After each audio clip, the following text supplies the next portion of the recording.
जिस तरह से हमने देखा गाजियाबाद और नोएडा के कुछ स्कूल्स में केसेस आए, वैसे ही दिल्ली में लाजपत नगर जो इलाका है वहां के भी एक प्राइवेट स्कूल में कुछ स्टूडेंट्स और टीचर्स पॉजिटिव पाए गए हैं। स्टूडेंट्स का तो हम जानते हैं कि बहुत से स्टूडेंट्स अभी ऐसे होंगे यकीनन जो वैक्सीनेटेड नहीं है, लेकिन टीचर्स तो वैक्सीनेटेड थी, लेकिन टीचर्स के बीच में भी संक्रमण हो रहा है, यानी कि वैक्सीनेशन को भेद रहा है कोरोना का संक्रमण। ये बहुत बड़ी डर की बात है और ऐसे ही रहा तो मामले तेजी से बढ़ते चले जाएंगे।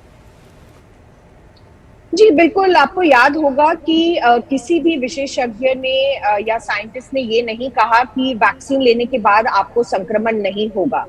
और हाल ही में एनआईवी पुणे के जो डायरेक्टर हैं उन्होंने भी कहा है कि ओमिक्रॉन जो ये वेरिएंट है इसके खिलाफ कोई भी वैक्सीन बिल्कुल सख्ती से काम नहीं कर रही है, यानी कि ब्रेक थ्रू इन्फेक्शन वैक्सीन लेने के बाद भी आपको ओमिक्रॉन हो सकता है, लेकिन उसकी सिवियरिटी कम होगी, लेकिन उसमें जो है आपको जो डिजीज का जो प्रोग्रेशन होता है, हॉस्पिटलाइजेशन होता है, वो नहीं होगा। ये वैक्सीन इंश्योर करेगा। अब भारत में 12 से 15 साल के बच्चों को, हम स्कूली बच्चों की बात कर रहे हैं, तो उनको कोर्बेवैक्स नामक वैक्सीन दी जा रही है सिर्फ। उनके लिए कोई और वैक्सीन नहीं है अभी। और 15 से 18 वर्ष के जो बच्चे हैं उनको कोवैक्सीन दी जा रही है। तो इसमें दो चीजें हैं कि अभी हम देख रहे हैं कि बच्चों में संक्रमण अगर हो रहा है, क्योंकि जब वैक्सीनेशन शुरू हुआ बच्चों का तो उनको स्कूलों में जा जाके भी वैक्सीन लगाई जा रही थी।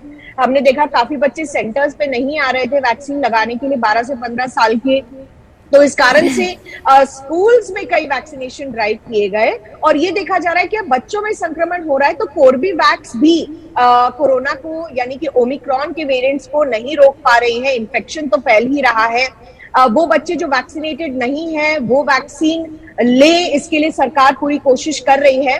लेकिन दिल्ली की आपने बात की, दिल्ली के एक ही स्कूल में अभी तक ऐसा केस नोट देखा गया, लाजपत नगर में। नोएडा में काफी ज्यादा इस वक्त बच्चे पॉजिटिव आ रहे हैं।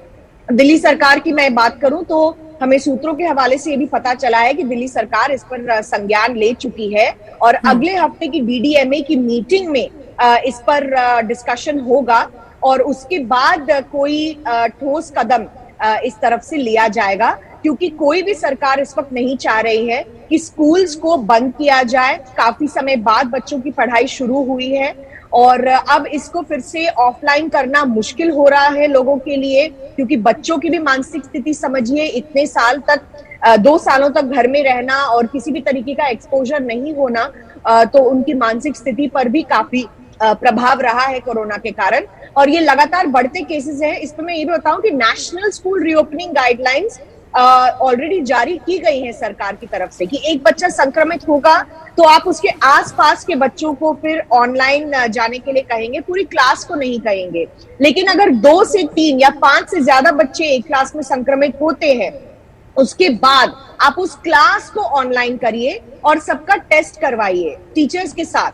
और अगर ज्यादा बच्चे पॉजिटिव आते हैं उसके बाद ही आप स्कूल शटडाउन देख सकते हैं। तो ये प्रक्रिया स्कूलों को फॉलो भी करनी चाहिए कि पूरी क्लास को आप अगर ऑनलाइन करना चाह रहे हैं तो एक सब्जेक्ट के लिए आप पूरी क्लास को ऑनलाइन कर सकते हैं।